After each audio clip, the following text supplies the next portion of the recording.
Полска ягода. Разказвам. Значи. Ама не е чак толкова, както у баба Удора беше. У баба. У комшиите. У комшиите Удора. Това е история просто много. Ние имахме една голяма градина, ще го реча така. Просто при нас е сад, имахме голяма градина извън село.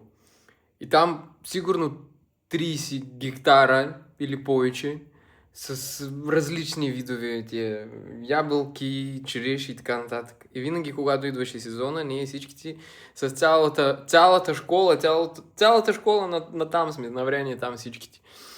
Стружата ходиха на гониха, но ние все пак се криехме и с дървета се качахме, ядахме тези череши. Кой ще го правиш? Косър ти го идат, ако не ние. И така е. И сега го гледаме това нещо, когато купуваме нещо подобно, разбирам, че нищо общо няма с вкуса на детството. С вкуса, с натуралното, където е пораснато, е тук, е така и отиди си го скъса. Държим линия. Опънете това Полинка в описанието на профила.